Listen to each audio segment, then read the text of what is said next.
ഞാൻ ഇന്ന് വരെ ഈ ഫുഡിന്റെ കാര്യത്തിൽ ഞാൻ പിന്നെ പൈസ മേടിച്ചിട്ടൊന്നും റീൽ ചെയ്തിട്ടില്ല. എനിക്ക് ഇഷ്ടമുള്ള ഞാൻ ഇതിനകത്ത് ഇൻസ്റ്റയിൽ പോസ്റ്റ് ചെയ്യുന്ന സാധനങ്ങളൊക്കെ പല അറബി റെസ്റ്റോറൻറ്റുകളുടെ ഈ ഈജിപ്ഷ്യൻ റെസ്റ്റോറൻറ്റിൻ്റെ ഒക്കെ ഞാൻ പോസ്റ്റ് ചെയ്യാറുണ്ട്. ഇതൊന്നും പൈസ മേടിച്ചിട്ട് ചെയ്യുന്നതല്ല. എനിക്ക് അവർ ജെന്യൂനായിട്ട് ഭയങ്കര സിൻസിയറായിട്ട് ചെയ്യുന്നു എന്ന് തോന്നിക്കഴിഞ്ഞാൽ ഞാൻ അപ്പം തന്നെ വീഡിയോ ഇടും. നാട്ടിലാണെങ്കിലും അത് മാത്രമല്ല, ഞാൻ ചിലപ്പോൾ വീഡിയോ എടുക്കും. എനിക്ക് കഴിച്ചു കഴിയുമ്പോഴത്തേക്ക് ഈ പിന്നെ വനസ്പതി പോലത്തെ സാധനങ്ങളൊക്കെ ഇതിനകത്ത് ചേർത്ത് കഴിഞ്ഞാൽ നമ്മൾ ബിരിയാണി കഴിച്ചിട്ട് കൈ കഴുകുമ്പോൾ കൈ ഒട്ടും.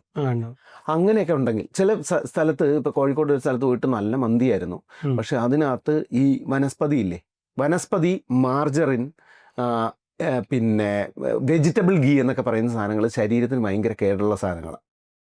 അത് സ്ഥിരമായിട്ട് ഒരാൾക്കൊരു വയസ്സായ ഒരാൾക്ക് വെച്ച് കൊടുക്കണം, ഒരു 50 കഴിഞ്ഞ ഒരാൾക്ക് സ്ഥിരമായിട്ട് ഒരു മാസം വെച്ച് അത് വെച്ച് ബിരിയാണി ഉണ്ടാക്കി കൊടുത്തു കഴിഞ്ഞാൽ മൂപ്പര് തട്ടിപ്പോകും.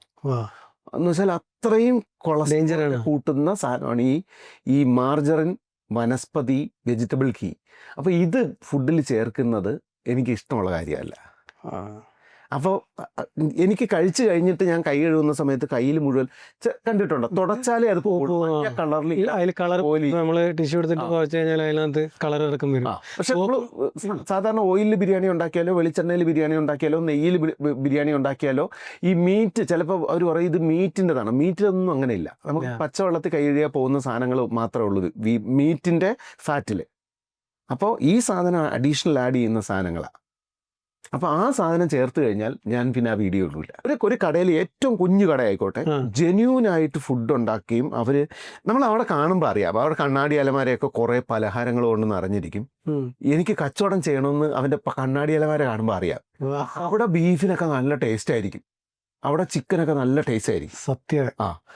അത് കൊണ്ടുവയ്ക്കുമ്പോൾ നമുക്ക് വീഡിയോ എടുക്കാൻ തോന്നും. അങ്ങനെയാണെങ്കിൽ ഞാനത് പോസ്റ്റ് ചെയ്യും. ഇതൊന്നും പൈസ മേടിച്ചിട്ട് ചെയ്യുന്നതല്ല. ഞാൻ പെയ്ഡ് പ്രൊമോഷനൊക്കെ അല്ലാത്ത പല പരിപാടികളും ചെയ്യുന്നുണ്ട്. ഇത് പെയ്ഡ് പ്രൊമോഷൻ ചെയ്യൂല. പല കമ്പനികൾക്കും വേണ്ടിയിട്ട് നമ്മൾ പാത്രങ്ങൾക്ക് വേണ്ടിയിട്ട് ചെയ്യുന്നുണ്ട്.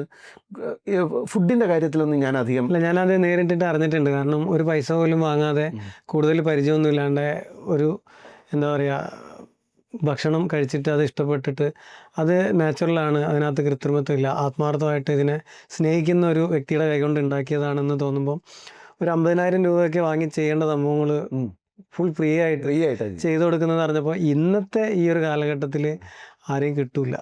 കാരണം അവന് കച്ചവടം ഉണ്ടാവണം, അത് അവൻ്റെ ആഗ്രഹമാണ്. അവൻ അത് ലോകത്തോട് വിളിച്ചു പറയാൻ ആഗ്രഹിക്കുന്നുണ്ട്. ഞാനിങ്ങനെ നല്ല ഫുഡ് ഉണ്ടാക്കുന്നുണ്ട്, ആരെങ്കിലുമൊക്കെ വന്ന് കഴിക്കണം, എനിക്കൊന്ന് രക്ഷപ്പെടണമെന്നൊക്കെ അവൻ വിളിച്ചു പറയുന്നുണ്ട്. ആ വിളി നമുക്ക് അവിടെ കേൾക്കാൻ പറ്റും.